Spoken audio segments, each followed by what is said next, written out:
والصلاة والسلام على نبينا محمد وعلى آله وصحبه أجمعين أما بعد باب التيمم عن جابر بن عبد الله رضي الله عنهما أن النبي صلى الله عليه وسلم قال أعطيت خمسا لم يعطهن أحد قبلي نصرت بالرعب مسيرة شهر وجعلت لي الأرض مسجدا وطهورا فأيما رجل أدركته الصلاة فليصلي وذكر الحديث. وفي حديث حذيفة رضي الله عنه عند مسلم وجعلت تربتها لنا طهورا إذا لم نجد الماء. وعن علي رضي الله عنه عند أحمد وجعلت تراب لي طهورا.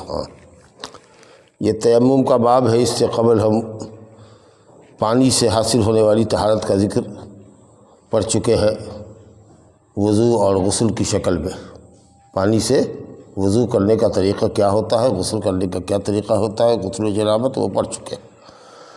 اب اگر کسی کے پاس پانی نہ ہو یا پانی ہو اور اس کے استعمال پر آدمی قادر نہ ہو، یا پانی ہو اتنا ٹھنڈا ہو اب گرم کرنے کی کوئی صورت نہیں ہے، خطرہ ہے کہ اگر اس پانی کو استعمال کرے گا تو بہت سخت بیمار ہو جائے گا یا عجب نہیں کہ مر جائے، اتنا ٹھنڈا پانی ہے، وضو نہیں کر سکتا ہے، غسل نہیں کر سکتا ہے جبکہ غسل اس پر واجب ہے، تو اس کو کیا کرنا چاہیے؟ تیمم کر کے نماز پڑھ لینا چاہیے. یہ اللہ تعالیٰ کے دین میں ہمارے لیے رخصت ہے، وسعت ہے، اور یہ خاص خصوصیت ہے اس امت محمدیہ کے لیے.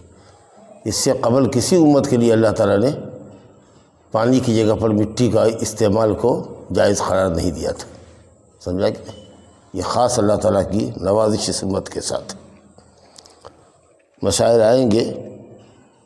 جابر بن عبداللہ انصاری رضی اللہ عنہ کہتے ہیں کہ نبی صلی اللہ علیہ وسلم نے فرمایا مجھے 5 چیزیں دی گئی ہیں جو مجھ سے قبل کسی نبی کو نہیں دی گئی. سمجھا کہ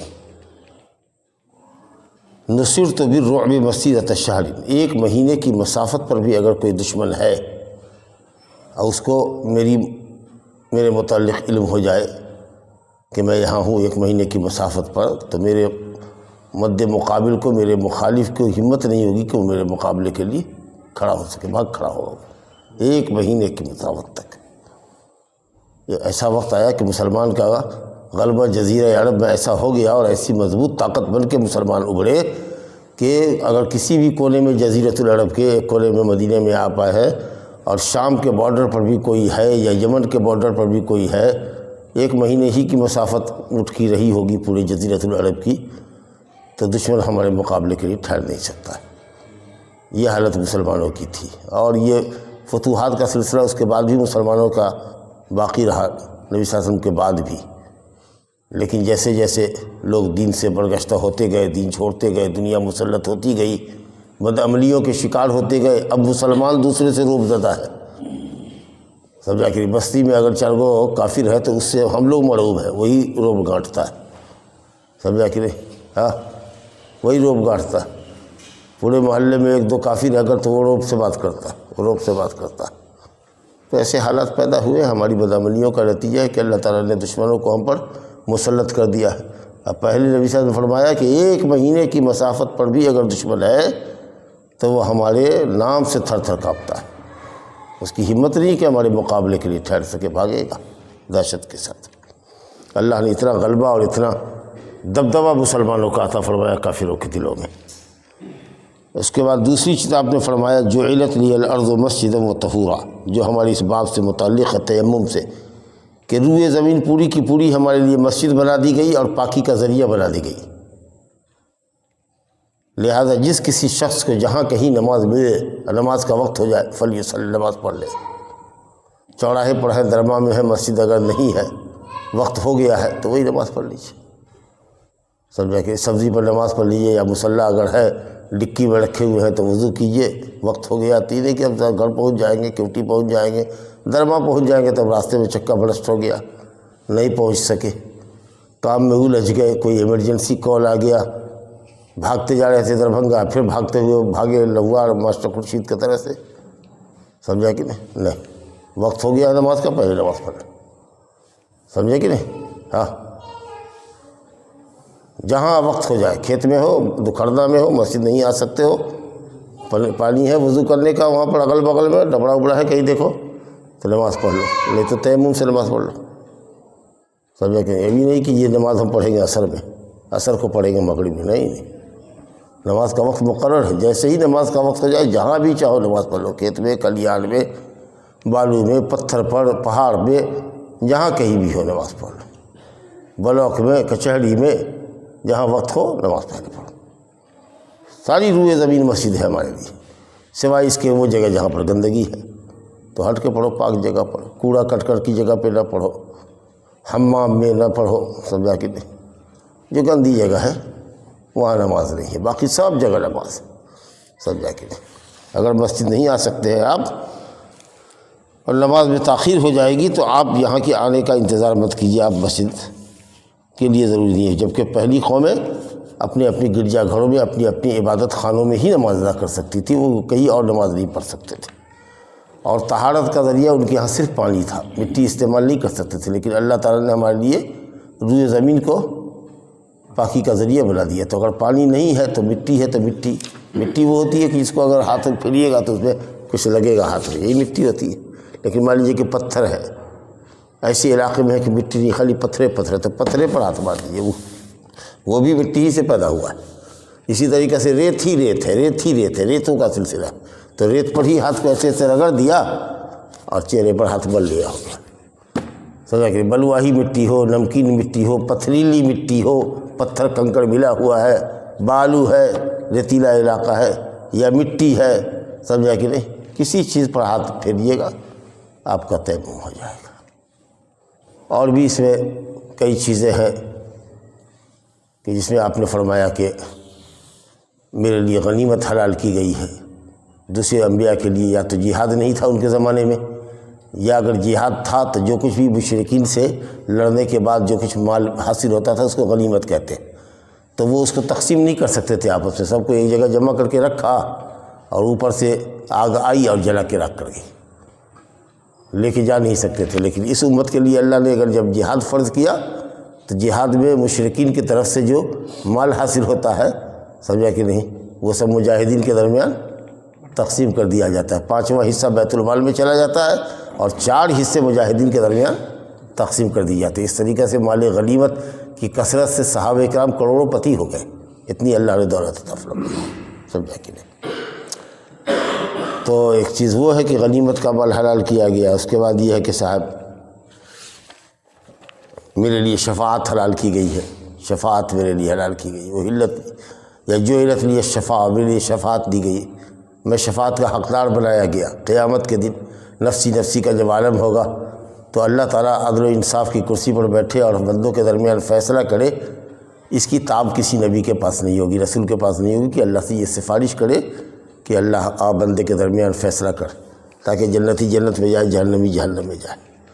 تو نبی صلی اللہ علیہ وسلم کی عزت افزائی کے لیے اللہ تعالیٰ کی کرم فرمائی دیکھیے کہ لوگوں کے دلوں میں ڈالے گا کہ پہلے آدم علیہ السلام کے پاس جاؤ، کیونکہ وہ سب انسانوں کے اور انبیاء کے باپ ہیں. تو آدم علیہ السلام کے پاس جائیں گے کہ آپ تو ہمارے باپ ہیں، آدم آپ ہی کی ہم نسل ہے. آپ دیکھ رہے ہیں کہ قیامت کے اتنے بڑے میدان میں 50,000 سال کا لمبا دن ہے، نفسی نفسی کا عالم ہے. 50,000 سال کا ایک دن، حساب و کتاب والا دن، 50,000 سال یاد رکھیں. تو آپ سفارش کر دیجئے. وہ کہا کہ نہ نہ نہ، ہماری ہمت ہے کہ ہم سفارش کریں گے اللہ تعالیٰ کے پاس. آج کچھ بولنے کی طاقت ہے ہم کو.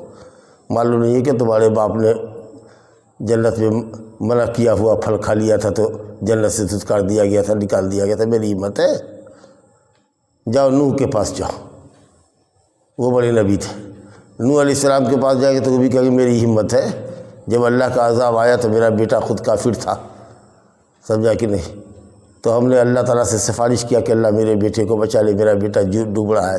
تو اللہ کی ڈانٹ پڑی ہم پر کہ وہ تمہارا بیٹا نہیں ہے، تمہارا اہل نہیں ہے. لیس من اہلک، وہ تمہارا اہل نہیں ہے. تم مسلمان ہو، نبی ہو، تمہارا بیٹا کافر ہو، کیسے تمہارا اہل ہوگا؟ اے نوح، ہم نصیحت کرتے ہیں کہ جاہلوں جیسی باتیں نہ کرو. اب اس کے بعد بھی میری ہمت ہوگی.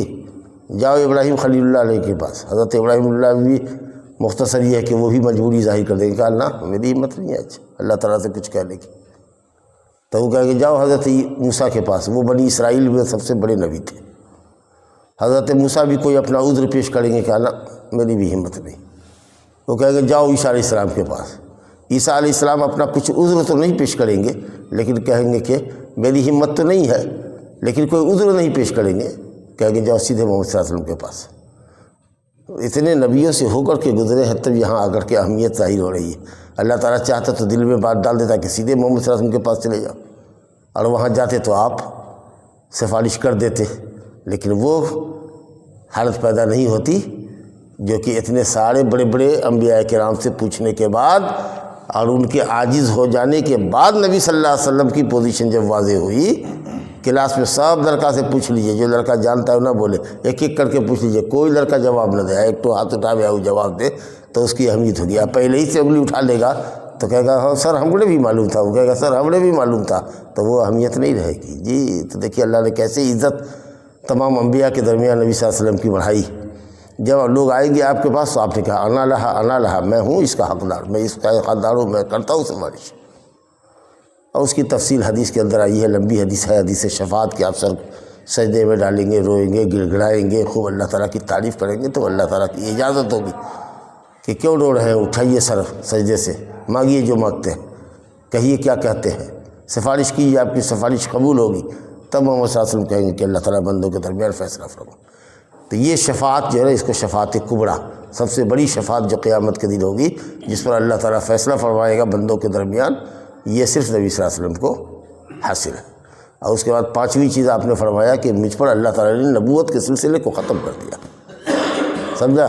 اور ہر نبی اپنی اپنی قوم میں بھیجا جاتا رہا، لیکن میں تمام انسانوں کی طرف، تمام روئے زمین کی طرف بھیجا گیا ہوں، دنیا بھر کے انسانوں کے لیے بلکہ جناتوں کے لیے بھی، جبکہ ہر نبی اپنی خاص قوم میں بھیجا جاتا رہا۔ نوح علیہ السلام اپنی قوم میں، ہود علیہ السلام اپنی قوم میں، صالح علیہ السلام اپنی قوم میں، شعیب علیہ السلام اپنی قوم میں، لوط اپنی قوم میں، موسیٰ علیہ السلام بنی اسرائیل میں، لیکن پوری روئے زمین کے لیے جہاں تک کہ دنیا میں آبادی ہوگی قیامت تک کے لیے انسان اور جنات کا نبی میں ہوں، اور مجھے پر اللہ نے نبوت اور رسالت کے سلسلے کو ختم کیا ہے۔ ختم بی النبیون، نبیوں کے سلسلے کو اللہ نے مجھ پر ختم کیا، میرے بعد کوئی نبی نہیں آئے گا، اور جو بھی نبوت کا دعویٰ کرے میرے بعد سمجھ لے گا کہ جھوٹا کذاب ہے وہ، سمجھ گئے؟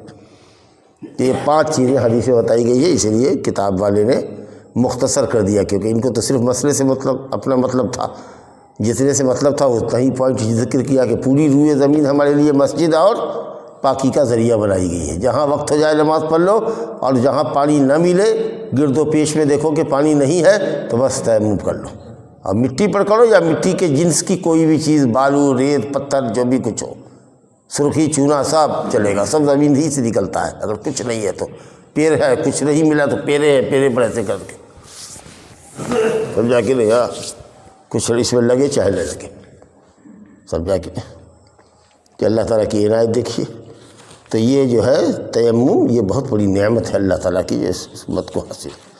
کب ہے تیمم؟ جب کہ آدمی کے پاس پانی نہ ہو، یا اتنا ہی پانی ہو اس کے پاس کہ وہ صرف پینے کے لائق ہو، پینے کی جوگی ہو، پینے کی مقدار میں ہے۔ اگر وضو کرے گا تو نہیں پی پائے گا، سفر میں ہے بیچارہ، سمجھا کہ نہیں؟ ہاں، یا پانی ہے لیکن اتنا ٹھنڈا ہے کہ وہ اس کو استعمال نہیں کر سکتا ہے، گرم کرنے کی سویدھا نہیں ہے اس کے پاس، سہولت نہیں ہے، بیمار ہو جائے گا۔ تو ان صورتوں میں جائز ہے آدمی تیمم کرے۔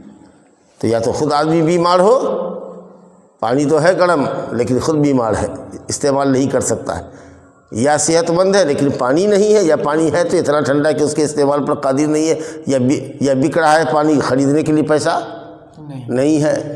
ہاں تو یہ سب اشاعت ہے، اسے فقہ کی کتابوں میں تفصیل کے ساتھ جزوی مسئلے، چھوٹے چھوٹے پوائنٹس آتے ہیں۔ جو موٹی بات تھی وہ یہی ہے کہ تیمم اللہ تعالیٰ نے اس کو پانی کا بدل بنایا ہے، اگر پانی نہ ملے تو تیمم کریں گے، سمجھا کہ نہیں؟ اور حدث اصغر اور حدث اکبر دونوں کے لیے کافی ہوگا وہی تیمم، سمجھا کہ نہیں؟ یعنی وضو آپ پر واجب ہے تب بھی، یا غسل آپ پر واجب ہے تب بھی، بس صرف یہ ہے غسل واجب ہے اور پانی نہیں ہے، یا جو شرائط بتائے ہیں بس جاکر جائیے نماز پڑھیے، سمجھ لیں۔ لیکن ہاں یہ مٹی پانی کا تو ہر جگہ بدل ہے، لیکن گندگی اگر جسم پر لگی ہوئی ہے، پیشاب پیخانہ لگ گیا ہے یا لنگی پر لگا ہوا ہے تو وہ مٹی سے رگڑنے سے صاف نہیں ہوگا، نہیں ہو جائے گا، اس کو تو ہر حال میں پانی ہی سے دھلوانا پڑے گا، اور نہیں تو پانی جیسی کوئی بھی پاک چیز جو بہتی ہے سیال لیکوئڈ ہو، پیٹرول وغیرہ ہے یا کچھ ہے، تو اس سے دھو کر کے صاف کر لیجیے، آپ بجھ رہے ہیں؟ ہاں تو حدث تو ظاہر ہوگا، لیکن نجاست جو ہوگی، گندگی اگر وہ جسم اور کپڑے پر لگی ہے تو مٹی اس کو پاک نہیں کرے گا، وہ کپڑا آپ کو چینج ہی کرنا پڑے گا، سمجھ گئے نا؟ لیکن اگر آپ کے پاس وضو واجب ہے، تیمم یا غسل آپ پر واجب ہے، اور پانی نہیں ہے یا پانی کے استعمال پر قادر نہیں ہیں آپ، یا بیمار ہے، تو پھر آپ کے لیے تیمم ہے۔ غور سے سنیے مسئلے کو، سو رہے ہیں آپ لوگ، ابھی سونے کا وقت ہے، 8:15 ساڑھے 8 بجے سوتا ہے آدمی، سمجھا کہ؟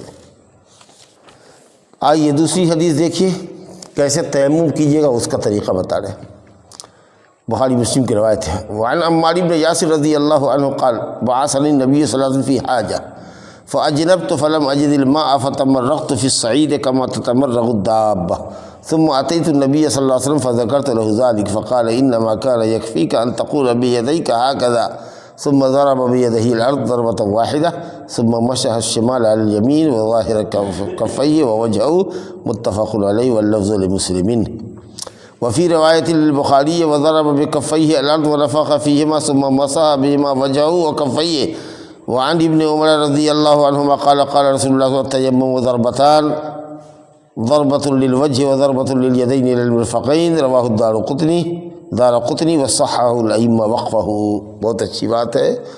عمار بن یاسر رضی اللہ عنہ سے حدیث ہے کہ مجھ کو نبی صلی اللہ علیہ وسلم نے ایک ضرورت میں بھیجا، کہیں جاؤ، فاجنب تو میں جنبی ہو گیا، سمجھا کہ مجھ پر احتلام ہو گیا، غسل واجب ہو گیا، اب مجھے پانی کہیں نہیں ملا، پانی تلاشا، پانی ملا نہیں، فتمرغت فی الصعید، تو میں مٹی میں لوٹ پوٹ ہو گیا، جیسے کہ جانور لوٹ پوٹ ہو جاتا ہے۔ قیاس کیا، آیت نہیں معلوم رہی ہوگی یا مسئلہ نہیں معلوم رہا ہوگا، تو قیاس کیا کہ جیسے غسل میں پورا بدن کو بھگانا ضروری ہوتا ہے نا، تو اسی طریقے سے مٹی پورے بدن میں، بال کی جڑوں میں، بال کی جڑوں میں سب جگہ مٹی لگے، ایسا لوٹ پوٹ ہو گیا، ایک دم پورا مٹی سے بڑھ گیا تھے، لا الہ الا اللہ۔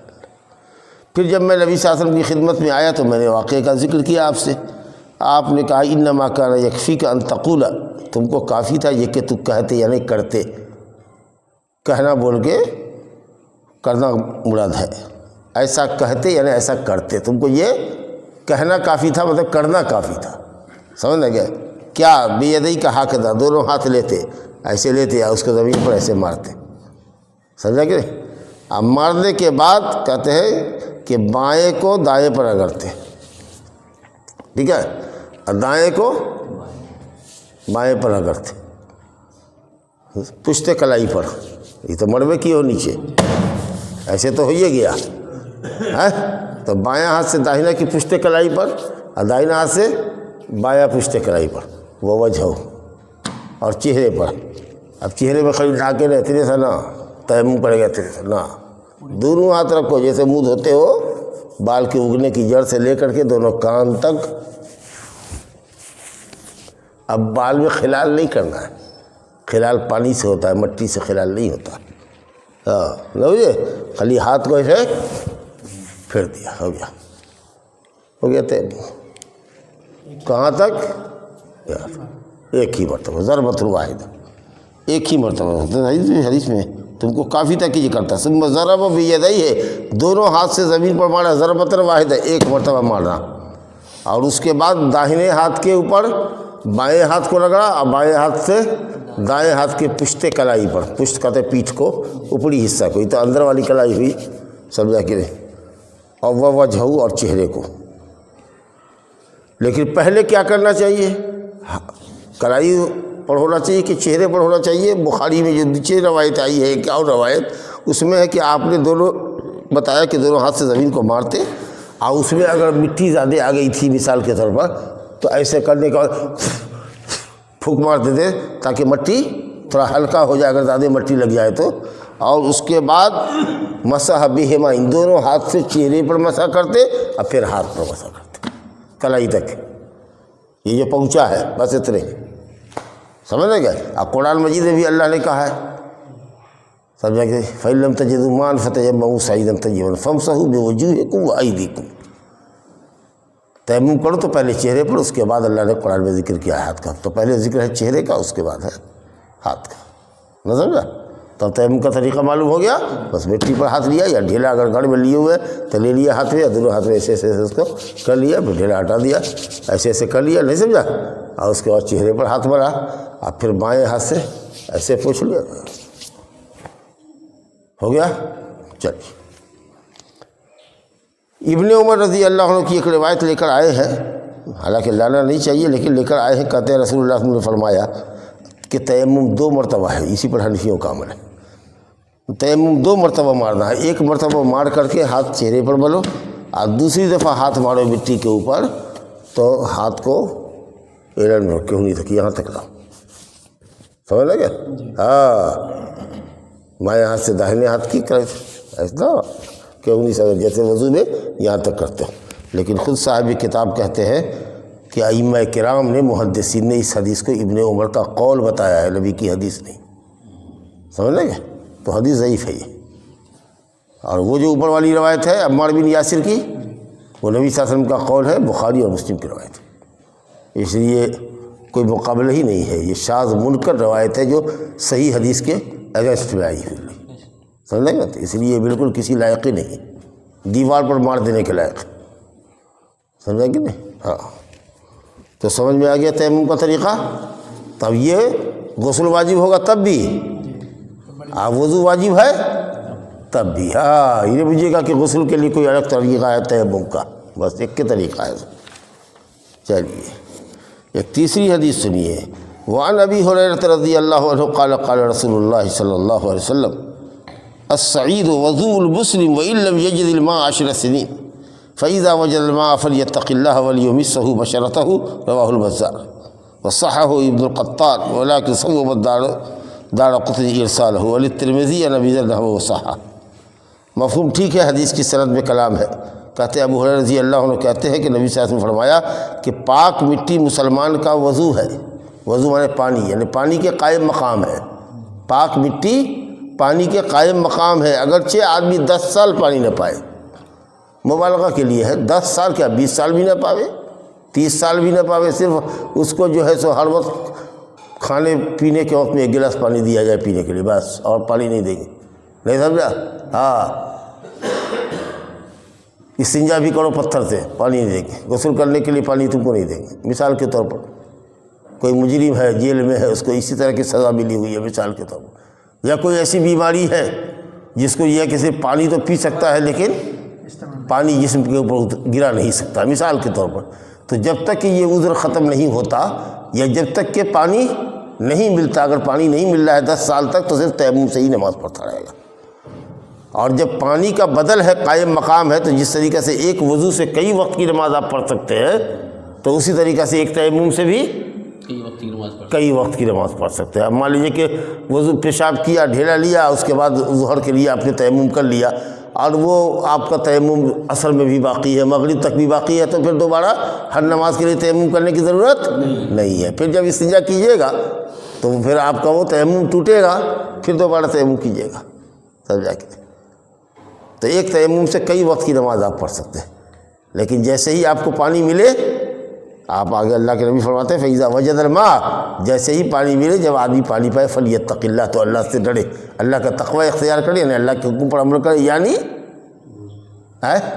وضو کر لے، وضو کر لے۔ ہو سکتا ہے کہ پانی پھر ختم ہو جائے گا، تو اس لیے ابھی یہ وضو کر لو، یا غسل ابھی تک باقی ہے، 5 سال سے غسل نہیں کیے ہوئے ہو، تو جھٹ سے غسل کر لو قبل اس کے کہ پانی بہہ جائے، ختم ہو جائے، اور پھر بعد میں سمجھ میں آئے کہ پانی نہیں رہا، تو جیسے ہی پانی ملے، ابھی نہیں کہ ظہر آنے میں ابھی 2 گھنٹہ ٹائم ہے، پانی بچا لے، ہو سکتا ہے کہ جاؤ کہیں اور آ کر کے جیسے کتا منہ ڈال دے، ہو گیا معاملہ گول، جیسے ہی ملے فوراً اپنی طہارت حاصل کرنے کی کوشش کر لو اور اس کو دور کر لو، اور اپنے چمڑے کو پانی سے ٹچ کراؤ، سمجھا کہ نہیں؟ ایسے ہی روایت ترمذی میں ابو ذر سے بھی ہے، اور ترمذی نے حدیث کو صحیح کہا ہے، سمجھا؟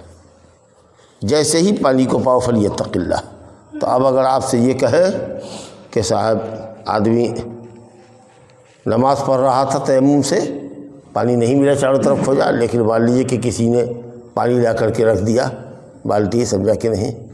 یا یہ کہا کہ جا وہ آپ اس اونچائی پر ہیں، اس کے سائڈ میں تو پانی کا گڑھا تھا، کسی نے کہا دیا یا پانی لا کے دے دیا، اور نماز میں ہیں آپ، تب کیا کریں گے؟ نماز پڑھ لیں گے تیمم کے ذریعے کہ نماز توڑ دیں گے؟ دونوں طرح کی بات ہے۔ کچھ لوگوں نے کہا کہ جس وقت اس نے نماز شروع کیا تھا اس وقت وہ معذور تھا، سمجھا، معذور تھا، لیکن ٹھیک ہے معذور تھا اس وقت، اور اب کہ تیسری رکعت میں اب یہاں جب پانی ملا ہے تو معذور نہیں ہے، تو اس کا مطلب یہ کہ دو رکعت جو اس نے پڑھا ہے اس وقت تک وہ معذور تھا، دو رکعت اب جو پڑھے گا تو معذور نہیں رہے گا تب، اور نماز تو ایک ہی ساتھ شروع ہوتی ہے تکبیر سے لے کر سلام تک، سمجھا کہ نہیں؟ تب کیا کریں گے؟ اور حدیث کڑی کہ فیضا وجد الماء، جب پانی پائے اللہ کے حکم پر عمل کرتے ہوئے پانی فوراً استعمال کرے، تو اسی لیے انشاءاللہ صحیح قول یہ کہ نماز توڑ دے، نماز توڑ دے۔ تیسری رکعت میں چوتھی رکعت میں بھی تحیات میں ہے، اور سلام پھیرنے سے قبل کسی نے کہہ دیا کہ میاں یہ پانی ہے، یہ ایک بالٹی پانی آپ کے لیے رکھ دے رہا ہوں، اصل میں وضو کیجیے گا، اور آپ کو معلوم ہے کہ آپ تیمم سے نماز پڑھ رہے ہیں، تو تشہد میں بھی آپ اٹھ جائیے، جا کے وضو کیجیے، اگر آپ پر غسل واجب ہے تو غسل کیجیے، پھر وضو کیجیے، پھر نماز پڑھیے، سمجھا؟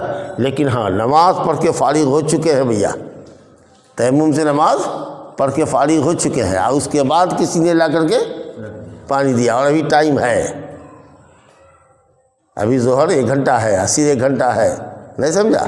نماز پڑھ چکے ہیں تیمم سے، اور اب کوئی پانی دے رہا ہے تو کیا دوبارہ نماز لوٹاوے کہ کیا کرے؟ اب اس کا جواب حدیث میں دیکھیے۔ جو بات میں نے کہی تھی وہ تو حدیث میں نہیں تھا، وہ تو مسئلہ استنباط کیا ہے علماء نے، وہ بتایا کہ آدمی اگر تیمم سے نماز پڑھ رہا ہو اور پانی پر نظر پڑے یا کوئی پانی دے دے تو کیا کرے؟ نماز مکمل کرے تیمم کی حالت میں کہ نماز توڑ دے؟ تو صحیح قول یہ کہ توڑ دے گا، اب پڑھی ہوئی نماز باطل ہو جائے گی۔ ہاں اور کیا، توڑنے کا مطلب کیا ہوا؟ ہاں شروع سے پڑھے گا، لیکن اگر نماز پڑھ چکا ہے اور تب کسی نے پانی لا کے دیا تو حدیث دیکھیے۔ وعن ابی سعید الخدری رضی اللہ عنہ قال خرج رجلان فی سفر فحضرت الصلاة وليس معهما ماء فتيمما سعيدا طيبا فصليا ثم وجد الماء في الوقت فأعاد أحدهما الصلاة والوضوء ولم يعد الآخر ثم أتى رسول الله صلى الله عليه وسلم فذكر ذلك له فقال للذي لم يعد أصبت السنة وأجزأتك صلاتك وقال للآخر لك الأجر مرتين رواه أبو داود والنسائی۔ ابو سعید خدری رضی اللہ عنہ کہتے ہیں کہ 2 شخص سفر میں نکلے، نماز کا وقت ہو گیا، ان دونوں کے ساتھ پانی نہیں تھا، دونوں نے پاک مٹی سے تیمم کر کے نماز پڑھ لی۔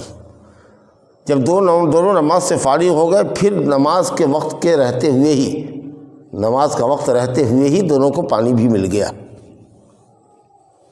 سمجھا؟ تو ایک شخص نے نماز اور وضو کو پلٹایا، یعنی وضو کیا پھر نماز کو اپنا دوبارہ سے پلٹایا، اور دوسرے نے نہیں پلٹایا، پڑھ چکا تو پڑھ چکا۔ جب دونوں نبی صلی اللہ علیہ وسلم کی خدمت میں حاضر ہوئے اور دونوں نے واقعہ ذکر کیا تو آپ نے اس شخص سے جس نے نماز پلٹایا نہیں تھا، آپ نے کہا اصبت السنت، تم نے سنت پر عمل کیا اور تمہاری نماز کافی ہو گئی۔ اور جس دوسرے نے لوٹایا تھا اس کو کہا کہ تم کو 2 اجر ملے گا، دوہرا اجر ملے گا۔ اجتہاد دونوں نے کیا اپنے اپنے طور پر، انہوں نے کہا بھئی ہم جس وقت نماز شروع کیا نماز کے ختمی تک ہم کو پانی ملا ہی نہیں، تو اب کیا کرنا نماز کو پلٹانا۔ اس نے سوچا کہ اچھا ابھی وقت ہے، کیا لگتا ہے، سمجھا کہ نہیں، ہاں چلتے ہیں 1 مرتبہ اور نماز پڑھ لیتے، تو 2 مرتبہ محنت کیا تو 2 مرتبہ کا ثواب ملا اس کو، سمجھا کہ نہیں۔ آج جس نے کیا آپ نے کہا کہ تم نے سنت اختیار کی اور تمہاری نماز کافی ہوئی، تو دونوں میں اچھا کون رہا؟ جو ڈبل والا پلٹا جو لیا نہ، وہ شخص جس کے عمل کو نبی صلی اللہ علیہ وسلم نے کہا کہ تم نے سنت کیا۔ اب نبی صلی اللہ علیہ وسلم کے سنت سے اچھا کیا ہو سکتا ہے؟ جس کو نبی صلی اللہ علیہ وسلم نے کہا تم نے سنت پر عمل کیا۔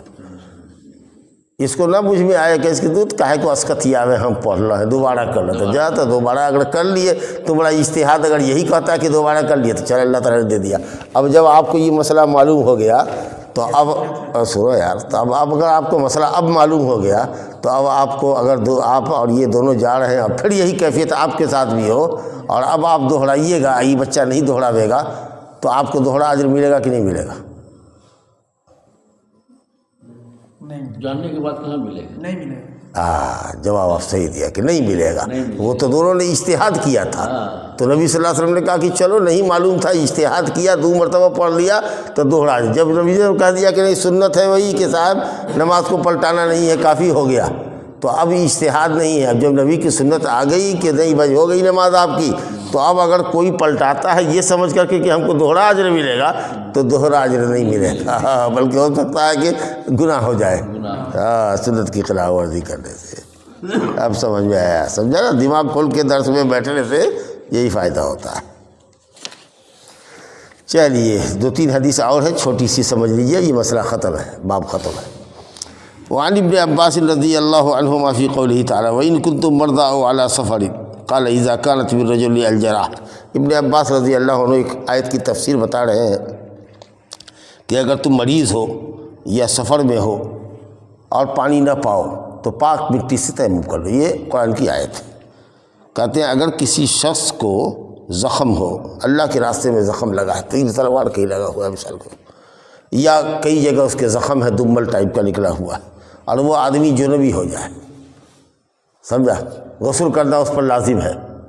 اب مان لیجئے کہ یہ پورا ہاتھ اس کا جو ہے زخمی ہے، یا پورے ہاتھ پر یہاں سے لے کر کے مرہم پٹی کیا ہوا ہے، سمجھا. تب ایسی صورت میں کیا کرے گا؟ اور اس کو ڈر ہے کہ اگر وہ غسل کرے گا تو مر جائے گا، سمجھا. تو کیا کرنا ہے؟ فاتقوا اللہ ما استطعتم. قرآن کا حکم ہے کہ جس حد تک اللہ کے حکم پر عمل کر سکتے ہو اسی حد تک عمل کرو، سمجھا.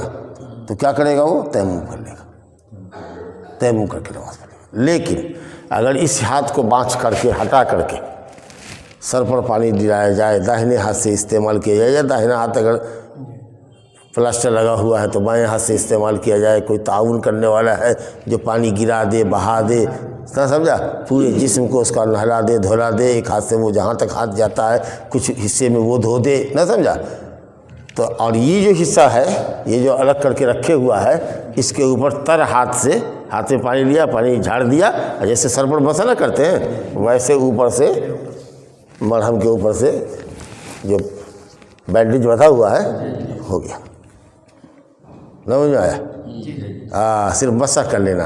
لیکن اب اتنا مطلب یہ ہے کہ چھونے تک نہیں دیتا، یعنی اس کے اوپر بھی وہ ہاتھ کو آہستہ آہستہ گزرنے بھی نہیں دے رہا ہے. اتنا مطلب یہ کہ پریشان کا معاملہ ہے، تب کیا کرے گا؟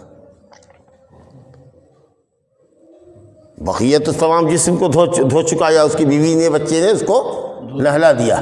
اب یہ جو ہاتھ ہے ظاہر ہے کہ دھو تو نہیں سکتا ہے، تو تر ہاتھ اس پر گزار سکتا ہے، مسح کر سکتا ہے؟ پوچھتے ہیں. تو آپ کہیں ہاں کر سکتا ہے، تو کہیں گے کہ کرو، یہی تم پر واجب ہے. اگر نہیں کر سکتا ہے تو اس کے بدلے میں تیمم کر لو. آیا مجھے بات؟ اب یہ تیمم کے باب سے اب آپ کی مطابقت ہوئی تیمم سے. اب یہ جو حصہ نہیں ہو سکا، ہاں بھائی جتنا حصہ دھو سکے آپ نے دھو دیا، جو حصہ نہیں دھو سکے اس پر تر ہاتھ گزار دینا تھا، وہ بھی اگر نہیں گزار پائے آپ، تو یہ جو حصہ آپ کا خشک جا رہا ہے، نہ دھویا گیا نہ مسح کیا گیا، تو اس کے بدلے میں آپ کو تیمم کرنا پڑے گا. مجھے بات آئی؟ چلیے یہی حال ہوگا وضو میں. مان لیجئے کہ یہاں سے آپ کا ہاتھ زخمی ہے، اس پر بینڈیج باندھ دیا گیا، نہ سمجھا، بڑے آرام سے اپنے ہاتھ ایسے اٹھایا اور کسی نے پانی یہاں سے گرایا اور ہاتھ سے آپ کو دھلا دی. چلیے ہو گیا یہ ہاتھ. اب اس ہاتھ کا معاملہ ہے، آرام سے اس کو دھو رہا ہے، سمجھا کہ چہرے پر ہاتھ گرا دی، اپنے بھائی ہاتھ سے آپ نے چہرہ دھو لیا. سر کا مسح کرنا تھا وہ بھی آپ نے کر لیا، ایک کان سے مسح کر لیا، پھر کان سے مسح کر لیا، ہو گیا، ہاتھ دھو لیا. مگر یہ حصہ آپ نے نہیں دھویا، تو پھر وہی آپ کو کہیں گے کہ اس حصے کے اوپر تر ہاتھ آرام سے گزارو، تیمم نہیں مسح کر لو. اگر وہ بھی مسح نہیں کرو گے تر ہاتھ سے، تب کہیں گے کہ اس کے بدلے میں تیمم کرنا پڑے گا. جو حصہ دھو سکتے تھے اس کو دھونا ہے وضو میں یا غسل میں، اور جو حصہ دھونے سے رہ جائے اس پر مسح کرنا ہے. نمبر 2، اگر مسح نہیں کر سکے تو تیمم کرنا. نوٹ کر لیجیے، جا کے پوچھیے، کوئی بڑی صاحب سے مسئلہ پوچھے گا، منہ بابے گا، اتنا باریک آپ کو کہاں سے مسئلہ معلوم ہوا اس. وعن علی رضی اللہ عنہ رضی کہتے ہیں کہ ان کسرت احدی زندیہ، میری ایک ٹانگ ٹوٹ گئی، ایک ران ٹوٹ گئی. تو تو میں نے رسول اللہ سے پوچھا تو آپ نے کہا کہ پٹی پر مسح کر لو، پٹی پر مسح کر لو۔ پوری پٹی لگی ہوئی ہے، پورا پھیلا ہوا پلاسٹر، پورا کمر، آدھا کمر سے لے کے پورا ہے پلاسٹر، سمجھا؟ ہاں، غسل جنابت فرض ہے تو ٹھیک ہے، جو حصہ باقی حصہ ہے وہ بیوی کے تعاون سے آپ اپنا غسل کیجیے، اور یہ جو حصہ آپ کا ہٹا ہوا ہے، رکھا ہوا ہے، اس کے اوپر طرح علی تو تیمم کیجیے، سمجھا؟ ایک آدمی، حضرت جابر بن عبداللہ کہتے ہیں، سند میں ضعف ہے، کہتے ہیں کہ ایک آدمی اس کے سر میں چوٹ لگی تھی، زخم ہو گیا تھا، غسل کر لیا اس نے، اب غسل جو کیا تو سیپٹک ہو گیا، مر گیا وہ، سمجھا کہ نہیں؟ تو آپ نے کہا ہے کافی تھا کہ تیمم کر لیتا، جب اتنا خطرہ تھا کہ مر جائے گا تو تیمم کر لیتا، کافی تھا، اور اپنے زخم کے اوپر پٹی باندھ لیتا اور اس کے اوپر مسح کر لیتا، اور باقی سارے جسم کو دھو لیتا۔ لیکن اگر جسم کے اوپر پانی بھی کہیں بہانے سے اس کی بیماری بڑھ جاتی تھی تو صرف تیمم کر لیتا۔ اب اس سے آگے کیا، سمجھا کہ نہیں؟ یا کسی شخص سے اس نے پوچھا، بعض روایت میں ہے کہ کسی شخص سے پوچھا کہ کیا کرے، کہ نا وہ تیمم تو تب ہے جب پانی نہ پاؤ، ہی نہ سمجھی اس کی بیمار ہے مر جائے گا، سمجھا کہ نہیں؟ ٹھنڈی رات ہے، غسل کرنے کی بات ہے، جواب دے دیا۔ آپ بہت بگڑے، آپ نے کہا کہ بغیر علم کے جواب کیوں دے دیا تم نے؟ تم لوگوں نے مسئلہ کیوں دیا ہے؟ بغیر علم کے فتویٰ دیتے ہیں، چپ رہتے ہیں کہ ہم کو نہیں ہے مسئلہ معلوم، اب تم لوگوں نے تو کہا دیا، تم لوگوں نے اس کو مار ڈالا، اللہ تعالیٰ تم لوگوں کو مار ڈالے، غصے کا اظہار فرما رہے ہیں، یہ جواب دیا جاتا ہے؟ تو اس کو پوچھے کہ کیا کرو گے، پانی گرا سکتے ہو؟ اور یہ زخم ایسے پھٹا ہوا ہے، کھلا ہوا ہے، پانی اندر جائے گا نہ، مرہم پٹی ہے نہ کچھ ہے، بتائیے تو، اور اوپر سے سر سے نہا لیس، نہانا تھا کہ مر گیا، لا الہ الا اللہ، سمجھ گئے؟ ہاں، اور آخری حدیث ہے، ابن عباس رضی اللہ عنہما کہتے ہیں کہ سنت یہ ہے کہ آدمی ایک تیمم سے ایک کے نماز پڑھے، اب پھر دوسرے تیمم سے دوسری نماز پڑھے۔